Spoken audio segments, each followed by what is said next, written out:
Hola, mi nombre es Almudena Domínguez Sánchez. En este video realizaré una reflexión sobre el proceso de investigación haciendo uso del caso de estudio que hicimos en el bloque 1. De esta manera poder abordar diferentes puntos importantes del proceso de investigación. Para empezar, nuestro proyecto partió de la pregunta: ¿cómo afectan los cambios arquitectónicos del siglo XXI de los inmuebles dentro de la zona de monumentos históricos de la ciudad de Querétaro a las relaciones sociales de los usuarios de la zona? En la cual teníamos la hipótesis de que las modificaciones arquitectónicas hacia los inmuebles de la zona de monumentos históricos de Querétaro provocados por la gentrificación han modificado las relaciones sociales, disminuyendo la habitabilidad de dicha zona. En el caso de esta investigación, considero necesario tomar una posición tanto positivista como interpretativista, en el cual el positivismo se enfoca en el análisis de datos cuantitativos con una metodología basada en información comprobable, aunado al interpretativismo, que permitirá la exploración más libre e inductiva, con el objetivo de comprobar las motivaciones. El uso de ambas posiciones filosóficas hace el complemento perfecto para este caso de estudio.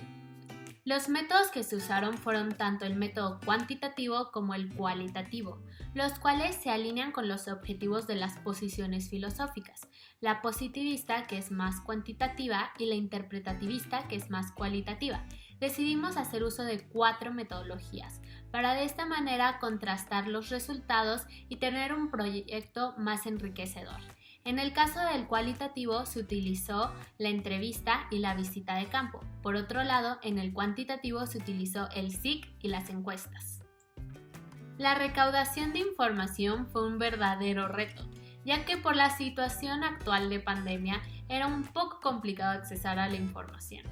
Para las encuestas y entrevistas se tuvo que buscar un formato digital. Asimismo, la visita de campo se tuvo que hacer con sus respectivas medidas sanitarias y preventivas. Otro reto que se presentó fue el uso de QGIS, ya que todas nosotras somos un poco nuevas en el uso de esta herramienta. Sin embargo, valió totalmente la pena.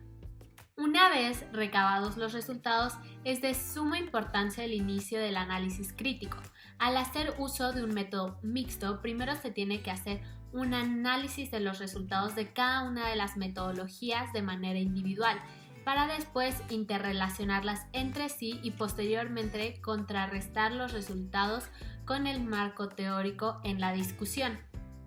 De primera mano se hizo una visita de campo, en la cual nos familiarizamos con el espacio y se recorrieron sus calles en busca de patrones de relevancia para el estudio.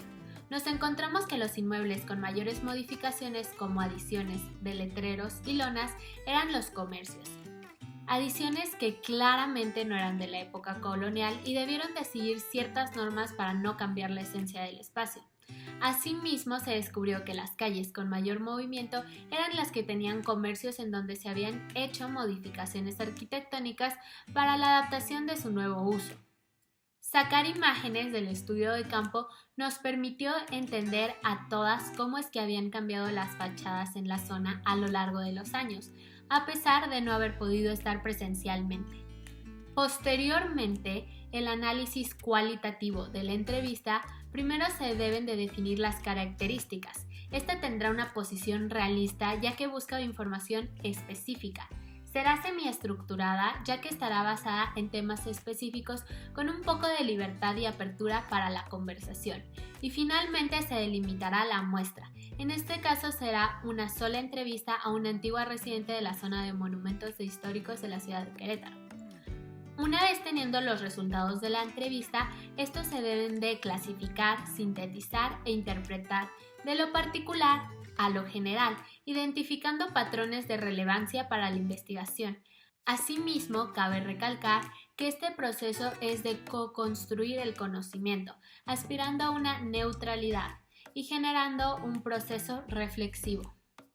La señora Amanda Vega nos respondió una entrevista de 5 preguntas, en la cual, después de un proceso de síntesis e interpretación, encontramos que su vivienda ha cambiado de uso varias veces a lo largo de los años. Los inmuebles han cambiado de uso habitacional a comercial. Dejó de residir en la casa por lo concurrido de las calles. Además, recalcó que le gustaría una regulación para no cambiar la imagen tradicional de la zona de monumentos históricos de Querétaro. Por otro lado, el análisis cuantitativo estará basado en el SIC y las encuestas. El análisis cuantitativo nos mostrará datos, los cuales interrelacionados se convierten en información, para posteriormente con un análisis crítico se transformen en conocimiento. Antes del análisis se debe tomar en cuenta la delimitación del sitio, la muestra, el recolector de datos y el procesamiento de datos. El SIC nos ayudó a visualizar la pérdida de habitabilidad a lo largo de los años del 2000, 2010 y 2020. El uso de mapas nos ayuda a visualizar con más claridad el cambio drástico de la zona.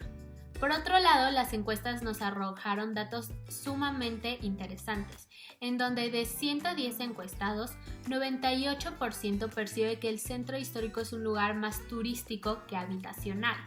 Incluso el 89% de las personas que habitan en el centro histórico que contestaron la encuesta lo consideran más un lugar turístico que habitable, ya que sus vecinos, en lugar de ser personas, son comercios, cambiando totalmente las relaciones sociales que antes se vivían en la zona.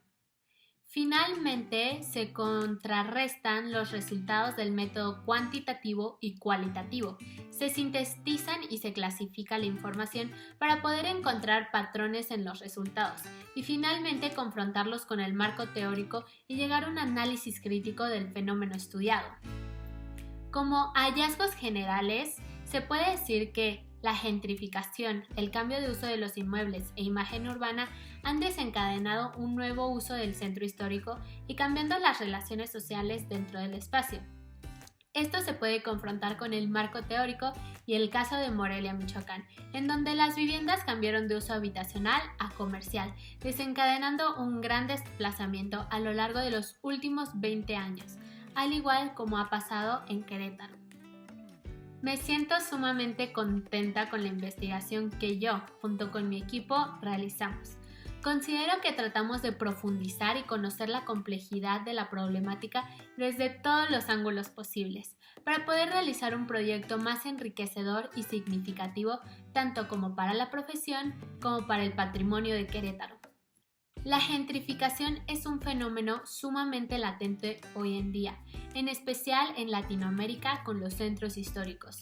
Es importante entender qué es lo que significa el fenómeno de la gentrificación y las implicaciones que éste tiene, tanto positivas como negativas. En realizar esta investigación permite conocer la situación actual de Querétaro y cómo es que se ha transformado a lo largo de los años para bien o para mal, dependiendo de la perspectiva, ya sea económica, social o urbanística. Este estudio nos permite hacer futuras predicciones para de esta manera prevenir acontecimientos indeseables. Asimismo, me gustaría recalcar la importancia de saber cómo es que la arquitectura está involucrada en el proceso de la gentrificación y el importante rol que juega en este fenómeno. Para finalizar, considero que el proceso de investigación es indispensable en la arquitectura. El Dr. Luis mencionó en la última conferencia que tuvimos cómo es que un proyecto de investigación en la tesis puede ser aplicable en la práctica. Él descubrió ciertos patrones de forma en todas las escalas de construcción, así que decidió investigar más al respecto, para finalmente proyectarlo de forma más tangible en un concurso arquitectónico. Esto me hizo concluir que la investigación arquitectónica también nos sirve como un medio de innovación y reinvención de la profesión, en donde eres capaz de entender y comprender los proyectos constructivos de hace cientos o miles de años, analizar cómo han cambiado a lo largo del tiempo y reinventarlos de acuerdo a las nuevas necesidades del siglo XXI. La investigación arquitectónica nos permite realizar proyectos significativos y funcionales que garanticen mayores niveles de desarrollo y bienestar, los cuales estén fundamentados en procesos sistemáticos con bases y conceptos teóricos. Y eso sería todo. Muchas gracias. Hasta luego.